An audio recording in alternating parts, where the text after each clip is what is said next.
Hey guys, welcome to Nico Play. This is another part of Love, Money, Rock and Roll. We're playing as a Russian student, Russian immigrant, and right now Himitsu, our girlfriend, our friend, I don't know, classmate, offers us a food, the secret food. And I'm pretty sure in the left one, which is the red one, is the borscht, and the blue one is his favorite ramen. So of course we're gonna choose the number 1, which is red.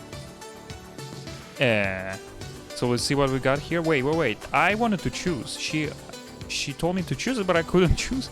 I rammed the box and opened it. Rice, tomatoes, tamagoyaki, and oh my, what have we here? Tamagoyaki is a type Japanese omelette. It's usually made into a roll and cut into pieces. Okay, probably delicious.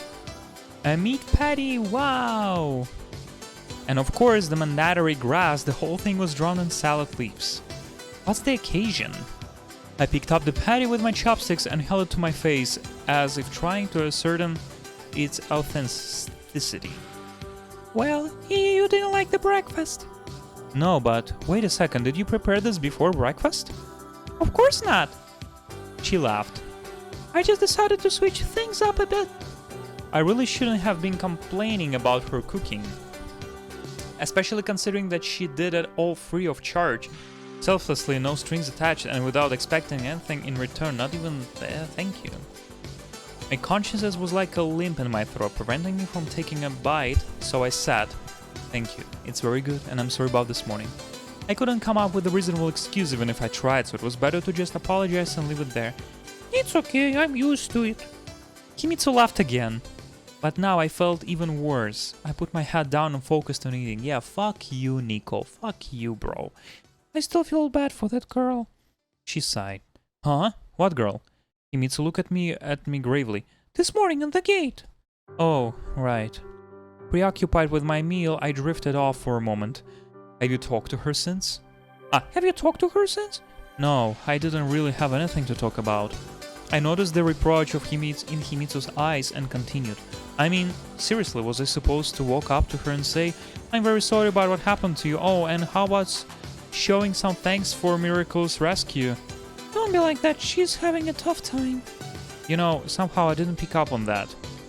She's just hiding her feelings because it's a habit for her at this point. Himitsu grew sad. That's fine, I wasn't asking for flowers or medals or commemorative plaques. A simple thank you would have been enough. How hard is that? Oh, it might be easy. So am I in the wrong? I don't know. Finally, Himitsu smiled. Anyway, I'm glad you helped her. Yet at the time you were saying that we shouldn't get involved. I smirked. I did, but I've changed my mind. Why? Because what you did was the right thing. Somehow Himitsu reminded me of a Soviet pioneer scout. Hey bro, no communism there. No communism. The comparison made me burst out in laughter. I choked and rice went flying everywhere like fucking moron. Oh look, now look what have you done. She took out a handkerchief and wiped off the grains of straw to my face. Hey, it's my handkerchief. Wait, stop, what are people going to think? I was generally much more relaxed about this kind of thing than the Japanese, but doting on me in public like that was perhaps crossing the line. I wondered why did it embarrass her. Why should they think? Himitsu seemed genuinely perplexed. Nothing at all. I looked around in an exaggerated fashion to show we weren't alone. Don't worry about it. She smiled and started packing away the non-empty boxes. Sometimes I just didn't get her. I like this guy like on the back seat just fucking chilling. I got back to the classroom just a couple of minutes before the bell. Yusuke was sitting at my desk talking to another classmate. Hey there, Romeo. How was lunch? It was fine. I replied consciously, but for some reason still looked away. The school day was coming to a close. Worn-out students had started counting off the minutes, but there was still one more class to go. Himitsu stopped in during the break to remind me that we had agreed to go shopping after school. Damn, like they have so much time. At first I had trouble figuring out what she was even talking about the clothes, even I remember. The teacher was trying unsuccessfully to call the class to attention, but most students were ignoring him. And if you watch the previous episode, he said that the school, Japanese school, are very, very strict, and this one of the most strictest schools. But the students ignoring professor, and professor cannot do anything. The teacher's just like, oh, okay, bye.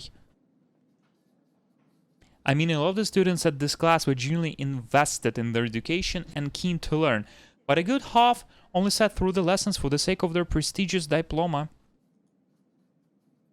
I mean, that's how the life works. It's not about what you know, it's about who you know. So they kind of doing some, Yakuza meetings, they do business, Of course, they studying too. But studying is just on the back seat, somewhere there. Like this dude that we're chilling. Why worry about the trivialities like grades or detentions where your whole life is planned out of for decades in advance? Oh, you...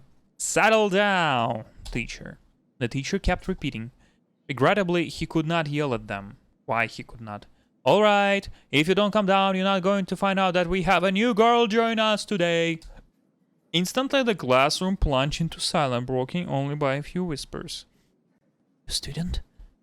In the middle of the year? Is she cute, I wonder? They, all have some... problems with that. I fucking swear. I wasn't particularly excited. I was used to their constant gossiping and I couldn't care less in the class gain another student since I didn't know the existing ones very well to begin with. Come in! A subdued murmur rippled into through the classroom, but I felt too lazy to even lift my head. But then I felt a strong shove in my back. Hey! I turned around and looked at Kuyosoki. He sat there, mouth ajar.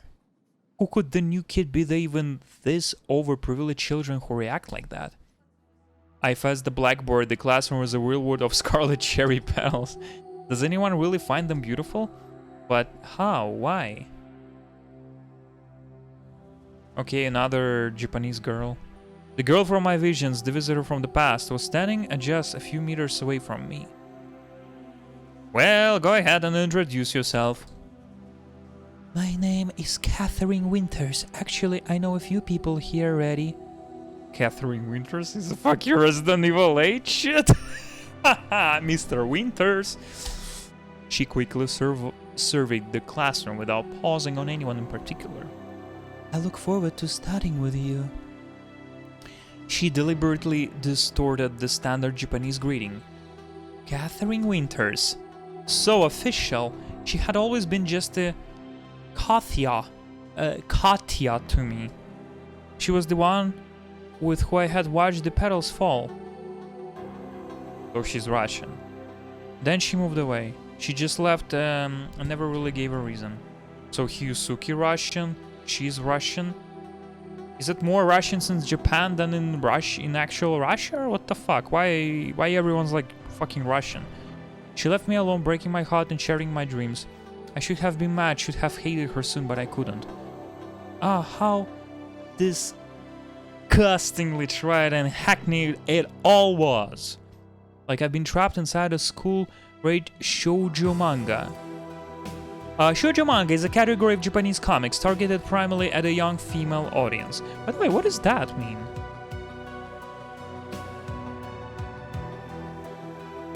So how can I read? Now she just needed glittering sparkles around her face and some wispy clouds in the background. I would wait for it. It was nothing. I wasn't used to it. Okay. I rubbed my eyes and pitched myself hard. Nope, not a dream. Hey, Nick, why is she back? Do you know something? Why haven't you said anything?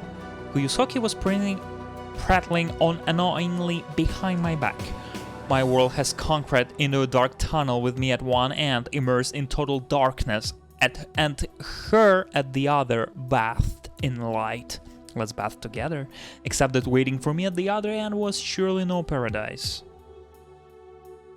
Meanwhile, the teacher showed Catherine to her desk. She walked past me without so much as a glance. I was at a loss of words. Was I supposed to jump in the middle of the lesson and scream, "What are you doing here?" My classmates' initial astonishment had faded away in the meantime. Many did in fact know Catherine, she had been a student in this school before. The rest probably just hadn't expected to see foreign after all. There weren't that many of them even at our school. I doubt they consider me a foreigner. That is, if they were aware of my existence at all. But he looks like a Russian. I mean, he doesn't look like a Japanese guy, I'm pretty sure. I met Katya in my first year of high school. Somehow we ended up dating. Katya, okay, I'm just gonna say it the Russian way, guys, Katya. She and I rather incredible. Her mother had been working in Japan for quite some time, same as my parents. Time passed and everything seemed to be going well. Then one day Katya told me we could no longer be together. Something about her mother getting transferred. I could probably accept that story. I could forgive and forget. But didn't it hurt her even a little? What? Was I just a coworker someone who simply cut ties with when you transferred to another office? Why? We should have had an office farewell party. I would have stocked up on gifts. I'm sorry. Goodbye now. Cold, hollow, everyday words. And after all that, she was going to just show up in my class? Nice to meet you. I look forward to studying with you. Seriously? Was there not another school in all goddamn Tokyo? He just said like last episode, like this is one of the most prestigious school. One of the most prestigious. Are you fucking moron? But still, somewhere deep inside, an ember of hope remained. What if she came back because of me, and that's the reason that she's here right now? Right, hope springs eternal. ... I was watching the seconds go by slowly on the clock. Talk to her. I had to talk to her. The bell at last. I worked up the courage and... She floated right past me, heading for the door. Had I been too slow? Too indecisive? What did it matter now? Hey, Nick! Are you asleep or what? Kuyosoki's words seemed to come from afar, so from another world. But what was I going to say to her? Hi, long time no see, how are things? Yes, that's how people talk. Anyway, why hadn't she approached me first? Was she scared? Shy? Nonsense. That wasn't like Katya at all. Then she must not have wanted to talk. I knew her too well. Kuyosoki was shaking me frantically and muttering something, but I was ignoring him. Niko-kun, Niko-kun. I knew a voice. Niko-kun! Himitsu.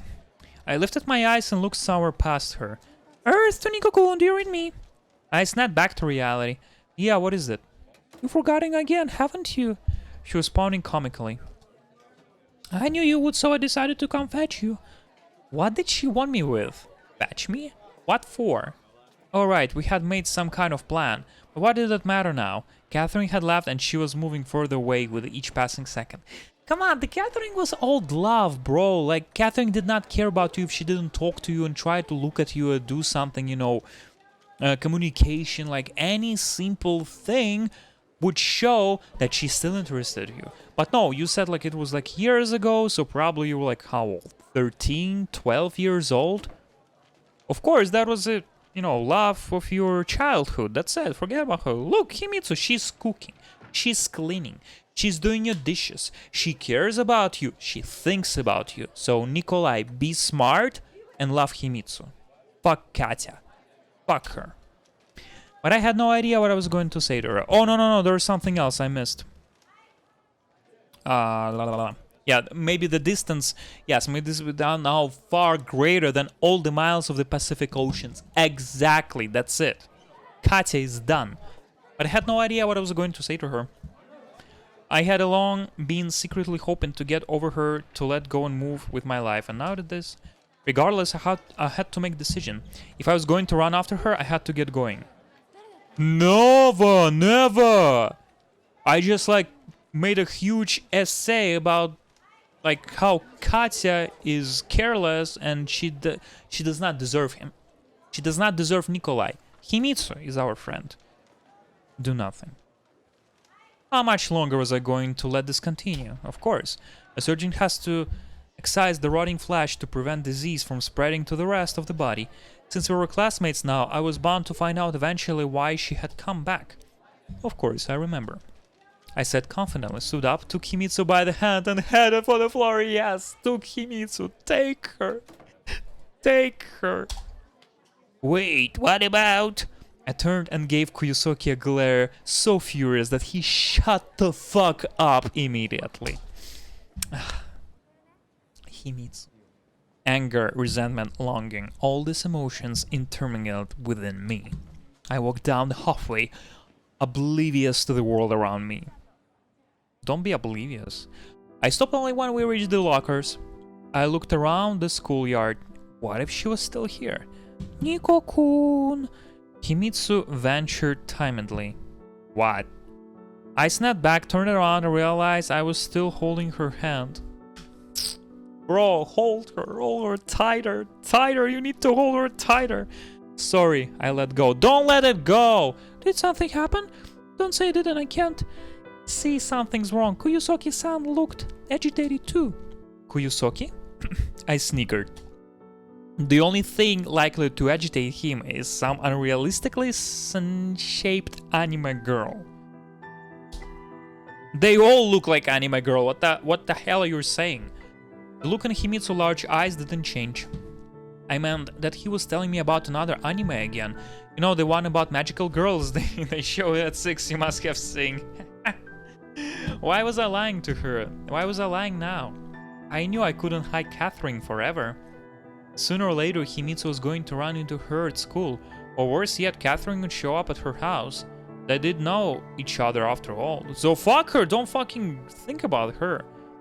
Anyway, it's nothing, let's go to your store. Where did you say it was again? By the station? Himitsu wasn't going to pry, it wasn't in her nature. ... And guess what? So the teacher asked Rai-kun today, when did man first land on the moon? And you know what he said? 2079. Can you believe it? Thank God not 2077.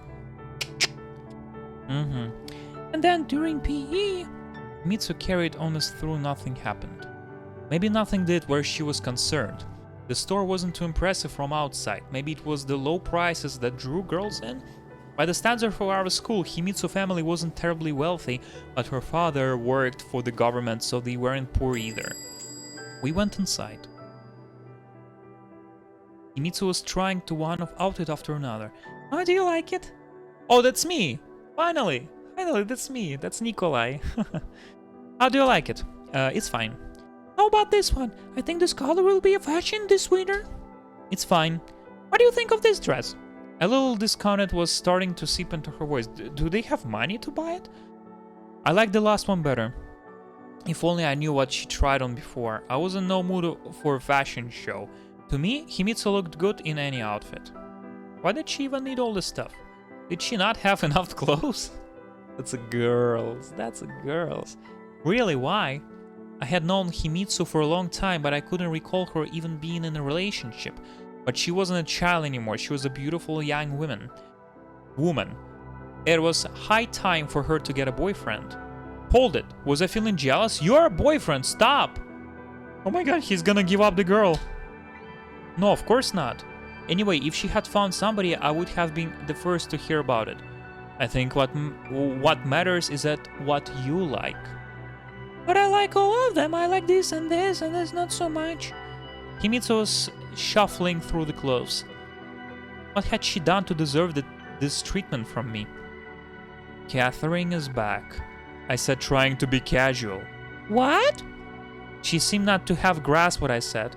She showed up in class today right before the last lesson. I guess we're going to be classmates now. Really? Himitsu became instantly miserable and dropped the dress she'd liked so much. I see you're not too happy. I'm happy, I just thought she had moved away permanently. Well, that's what I thought too. What is she planning to do now? What do you mean? I mean... Himitsu was hurriedly putting the clothes back on the rack. She's been gone so long, you seniors already. You know, honestly, I hadn't asked her about her life plans. Hell, I hadn't even talked to her. What about you? Are you glad, Nico-kun? She asked gently. Wouldn't call the situation straightforward, but what's there to be glad about? You know full well what happened last year. Yeah, but that's all in the past now. We'll see what happens. I'm sure she has her reasons. At least I didn't have to keep lying to Himitsu. Sure, I hadn't told her everything, but what was the point of dumping all my worries on her? In the end, this was between me and Catherine. Are you not going to buy anything? She paused to think. No, everything's very expensive here now, almost out of allowance for the month. Allowance for the month. Okay, she has like pocket money. Okay, got it. But it's only the 7th. Wait, what? I exclaimed. So they receiving money as a students or what? Or as a grants from school or... Well, let me get you a present then. That white and yellow dress looked good on you. No, it didn't. Himitsu countered unexpectedly. I look fat in it. You fat. I laughed loudly, drawing annoyed looks from the store clerks and the other shoppers. See, this is why I didn't want to come, I whispered. Himitsu just smiled and said nothing back. Just buy her dress, bro. We hardly talked on the way home. I felt awkward. Now would have been a great time to hear stories about Rei-kun or Saya-chan who couldn't hit a volleyball over the net. Don't feel bad because of Katya. I feel fine. Come on, I can see it. Don't worry, I'll be alright. It's been long enough. The important thing is that you believe that yourself. I do. It's just all a bit unexpected, but you know how she is. She comes uninvited, leaves without saying goodbye, always self-centered. Exactly, she's a bitch. I smiled involuntarily. I'm not volunteering to smile. That's fucking weird English. Himitsu noticed and grew even sadder. Thankfully, by then we'll already approached my house. Well, I'll be off. See you tomorrow. See you. I wanted to say something else, but instead just watched as she walked through the gate. Just hold her tight, Nico. I spent the rest of the day trying furtively not to think about Catherine. If I continue like this, I was going to lose my mind. Every 5 minutes, the phone rang. Every 5 minutes. I didn't pick up because I knew it was Kuyusoki. Who else would be calling me? When it came to that crazy otaku, I was lucky he wasn't pounding on my door, fucking otakon. In the end, I unplugged the phone. I tried to keep myself distracted with TV and video games, but they got boring quickly. Of course, because it's NES, Famicom, come on. Sega! Oh no, it was 87. Never mind, sorry. I even did some homework for a change. Woohoo! Yay! Played the bass for a bit. The bass guitar. Damn! He's my boy for sure! But piano too. And fixed myself a simple dinner. Needless to say, I wouldn't rather have eaten Himitsu's cooking. But she must have been busy. Not that Himitsu was under any obligation to make meals for me on a daily basis, but I was used to it. Thinking about it, I realized that my habits had become an integral part of my life, to the point where they started to take center stage in it. Catherine's reappearance was threatening to throw everything off balance. It was like I'd grown senile and flabby in the past year and a half, to the point where I craved stability above all. But why did I need chaos in my life if nothing good was going to come of anyway? Suddenly, the doorbell rang. It was probably Himitsu, but at this hour, I slowly made my way towards the door, but halfway, a thought struck me. Why would Himitsu need to use this bell? It had to be Kuyusoki. Although it was definitely late for him. The evening routine for my well-fed friend was anime followed by bed. But whatever. It's Catherine for sure, that bitch. But there was nobody at the door. Oh.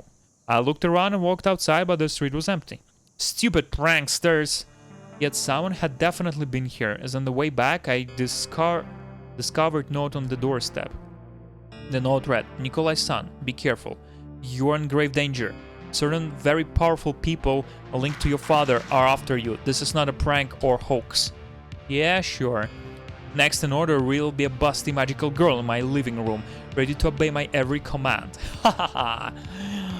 Kuyusoki! I shouted. This isn't funny. And why bring my dad into this? My parents. The incident. Oh! So he has no parents. They fled the Soviet Union when I was 7. In Japan, they worked as regular engineers at Kobayashi Corporation. After they passed, I had the option of going back to USSR. Back in USSR! The Beatles. To live with my relatives, but I ended up staying since I lived in Japan for most of my life. Of course, well, you have to go to back. Besides, there is almost no more communism anymore. My father's friends had helped take care of the legal formalities while his bank account kept me from starving. Kuyusoki. I called out less confidently this time. The only reply I got was from neighbor who barked something about it being nighttime and my yelling. Well, maybe it wasn't Kuyosoki, but then who? If the note was a joke, its author had failed to deliver the punchline. And what if there was a simpler explanation? What if it was for real? I twiddled the note between my fingers. It was an ordinary piece of notebook. Okay. The words were Japanese, written in a steady hand, although the spelling left something to be desired. Why write by hand at all, I wondered? Wouldn't it have been simpler to type out the message? Or in a pinch, clip words from newspaper and assemble the note the mail, like in those cheesy crime shows? At least I could rule Kuyosoki out. I would have recognized his handwriting. You're in a grave danger. Leak to your father. What if there were those punks just because their parents were loaded didn't mean they had A's in Japanese? Or maybe Elisama's servants had decided to take a revenge from the cafeteria and said, oh yeah, last episode she spilled out the juice, she wanted to lick it off, whatever. That was ridiculous. Ultimately, who would bother with a regular Japanese student? And why now of all times? Right on the heels of Catherine's return too. To be honest, I couldn't remember how good Catherine's Japanese grades were. Couldn't remember her handwriting either, but I knew she'd spent considerably less time in Japan than I. Catherine had been a decent but not straight A student, and after a year and a half without a practice, at any rate, she was the prime suspect now. It didn't even occur to me to ask why. Her motives, her stopped making sense to me long ago. Either way, I had to try find some answers at school tomorrow, but now it was time for bed. I hadn't felt so worn out in the end of the day in a long time. ... So it's Fender, it's Japanese, the bass guitar. But sleep wouldn't come. I kept tossing and turning and getting mad at myself for it. Meanwhile, the clock ticked past midnight. I flinched and perked my ears. Perhaps I imagined. Not again? I popped out of bed, eyes scanning the room for anything I could use to defend myself. The bass wouldn't do. I walked up to the door in stiff legs and asked in a shaky voice, "Who is it?" "Nico-kun." I breathed a sigh of relief and opened the door. Do you know what time it is?" "Sorry, but your phone was off." "So? Is that reason to turn up here in the dead of night?" "It's not night, it's actually..." "Oh, it's like he lit it up, the light, okay." "No, but I tried calling certain times, so I wanted to know if you were going to school tomorrow." "You were so concerned about my attendance, you shouldn't wake me up in the middle of the night." "I'm sorry." Suddenly, I felt bad. Himitsu was just being herself. I was taking my problems out on her. She wasn't the one who had brought Catherine back on the left note. No, it's not my fault. It's my fault. I should be apologizing. It's been an awful day. I mean, it's been a tough day, very busy, and I was already asleep. Trying to sleep at any rate. "Okay, I'll be going then." "Good night." Come on, can you guys already sleep together? Like, seriously. I shut the door behind her and returned to bed. If today was tough, what would tomorrow be like?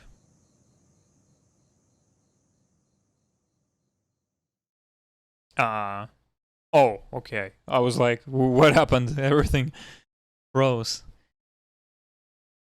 That's September? Probably. Wait, they study all the time? Like they have no breaks? Entire summer, entire autumn? 100 bells chime with 100 melodies in my head, announcing the morning. In that medley were the cheerful chiming of the birds, the construction on Neighborhood Street, the boisterous shouts of street... Wait, it's exactly the same. The fixed gaze of large green eyes, parting lips. Hold on.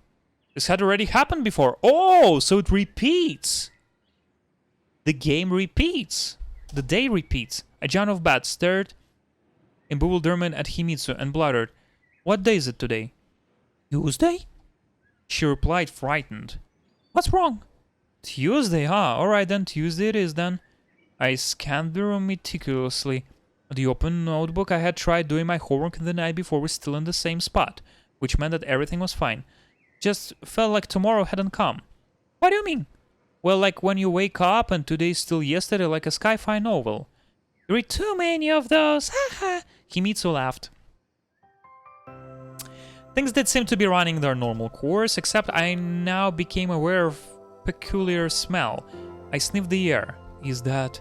"Yes, well, I prepared breakfast ahead of time." A big pot of borscht sat on the stove. God lord, but why? "Didn't you ask for some yesterday?" No, I didn't. I just mentioned in the passing. It was a joke. Well, you know what? She said menacingly. Don't menace me. You're going to have to eat this joke now. Hey, bro, I'm gonna eat everything, honey bunny. So for breakfast now, that was certainly unorthodox. Well, for sure it's unorthodox, but who fucking cares? Kimitsu had outdone herself this time. Suppose yesterday I'd said something about foie gras and 1978 Chateau Margaux, while they be waiting me now too. In any case, the borscht tasted quite good, bitch. Granted, it was exactly a traditional recipe. Well? Kimitsu was sitting across from me, looking at me intently. Why aren't you eating? I'm waiting to hear what you think. Oh yeah, sorry, it's delicious. Really? She didn't believe me. Yes, really, why wouldn't be? Kimitsu tried the borscht. Sure enough. Now, don't you dare complain about my cooking again. When did I ever complain? You just don't get my humor. I do get it. I thought it was just some lighter banter, but Kimitsu didn't look as usual. Every so often, a shadow of sadness passed over her face. Did something happen? No, what about you? What about me? At that moment, the events of the previous day flashed before my eyes. The surprise awakening and the borscht at temporarily made me forget about the Catherine and the note. Are things fine? Just a bit unexpected. Don't worry, I'll be alright. Good, if you say so. She smiled. Let's go, or we'll be late for school. We just started to eat borscht. Bro. We exchanged only a few words along the way. Somehow we just couldn't find a suitable subject for conversation. I didn't want to tell Kimitsu about the note just yet, and she probably hadn't had anything happen to her overnight that was worth sharing. Sure, I couldn't talk about some random stuff, but that was my thing.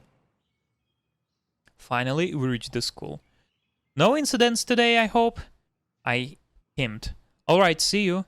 Don't sleep in class! Kimitsu smiled and headed for her classroom. Okay, now I had to think of a way to snag Catherine's notebook without anyone noticing. Why you need to do that? Stop it. Don't be a thief. I hoped she'd write something in it, preferably in Japanese. I was walking down the hallway lost in thought when someone called my name. Principal. Anokingo, hold it there. Anokin. The school principal. What was his name? Yes, Kiyawa-sensei. What is it? Sensei means teacher or doctor in Japanese, often used to as a honorific or title when addressing people of these professions, especially when pupils address the teachers. Similar to adding doctor before someone's name. Follow me to my office, please. But class is about to start. I protested like this sort of thing was something new to me. It won't take long. A wiry old man in his 70s, maybe even older, Kiyawa-sensei was always clouding, polite and cold. And he looks evil. On top of that, he dressed and carried himself in a strictly European manner. I'd always been shocked by how devoted some Japanese people were to Western lifestyle and culture. I could think of any number of sayings on this subject along the lines of "to thine all self be true." Although, here, this had become something of a tradition in its own right. This was, after all, an elite school. What's the issue exactly? Anakin-ko, please come along. Well, naturally, he wasn't going to reprimand me in the middle of the hallway in view of the entire school, was he? We went into his office, but someone was already there. Huh? Well, if it's in a... Ojoe-sama herself. Ojoe-sama means young lady in Japanese, usually used to address daughters of very wealthy and noble families. Can be used with irony or sarcasm similar to princess. Oh, it's like the milady, the previous one that spilled the juice. Standing next to principal desk was in fact Eli-sama. Oh, okay. And the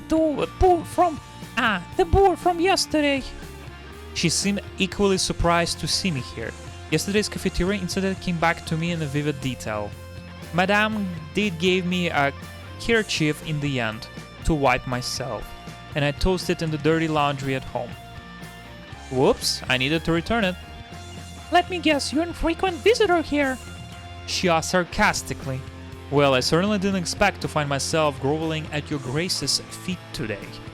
What will be all, Kobayashi-san? Kobayashi. That last name sounded familiar. Ellie bade the principal a polite farewell and walked past me, shooting me an angry look. So, Anakin-kun, do you know why you're here? I've got a couple of theories. The principal sighed and gave me a sad look from behind his glasses. Anakin-kun, I understand that Japanese culture is alien to you. But here at the school we have students of every nationality. We endeavor to provide all of them with the best opportunities. In return we expect an appropriate level of respect and adherence to the school rules. Oh, the fight, that's why he got called, because we fought. We had a fight. I think you ought to understand this, especially considering your situation. What about my situation? Let's not make this personal now. No, what I meant was... Embarrassed, he removed his glasses and began wiping them slowly with a special cloth. I meant to say that we make no distinctions between our students. The rules are the same for everyone. I understand. In that case, you must also understand that you can't just skip classes for no reason. Oppa! Here we go! Here we go, motherfucker! See? Not for the fight, but because he's skipping school. He keeps sleeping like stupid Nikolai, like. He put his glasses back and gave me a hard look. And speaking of your attendance record... I understand. If you understand, why do you keep skipping classes? Exactly. Good job, principal. Like, I like this dude. Do you know who sponsors our school? I shrugged. Kobayashi Corporation. This name does mean something to you, does it not? The company's president himself is chairman of our school board of trustees. The centuries-old traditions, the samurai like Bushido. At that point, I tuned him out. Kobayashi Corporation and Kobayashi Ellie. Things were adding up. Interesting. I wondered, would she still be the school queen if she had been born into an ordinary family? That's a good question, actually. That's a very good question. A family like Iwawura's, for instance. Anakin-kun, what's that smirk for? Did I say something funny? I'm very sorry, Kiyama-sensei. This will not happen again. I bowed to the ground. Alright, that's enough. Farewell. The old man apparently hadn't been expecting this degree of repentance from me. I have seen the error of my ways, and I promise this will never happen again. Well, that's the most important thing, the fact that you understand, and don't let it happen again. Very well, go now, and you'll be late for class. Thank you very much. I'm going. Arigato. I formally took my leave and marched out of his office. So why did you tell me that this Ellie-sensei of yours is a Kobayashi? There is still a couple of minutes left before the beginning of the lesson. I did tell you. No, you didn't. You said her grandfather was the chairman of the board of trustees, as if I'm supposed to know who the chairman is. That's the problem, you never know anything. Anyway, why do you ask? I got called into the principal's office just now. For skipping classes? Why else? At that moment, the bell rang. Only now did I remember Catherine. Her seat was behind me, so I couldn't watch her constantly. Was she writing anything down? Or was I going to grab her notebook unnoticed anyway? Surprisingly, I was hardly at all anxious. Sleep had cleared my mind, and I found the whole situation more intriguing than troubling. The closing bell finally rang. Oh, we have to finish already. Catherine got up and left the classroom. This was my chance. I slowly approached her desk, trying to look as inconspicuous as possible. I glanced around. My classmates were all minding their own business. I leaned down, opened the notebook, flipped through the pages. And that's it. Okay, guys. Thank you very much for watching until the very end. I think this is a perfect stop. We're gonna see what, she wrote. Probably nothing extraordinary, but maybe she wrote something very important about our Nikolai-kun. So thank you very much for watching until the very end. Please join the channel, subscribe on Twitter, Instagram. In the description will be a playlist with this game. Thank you very much, and we'll see you next episode.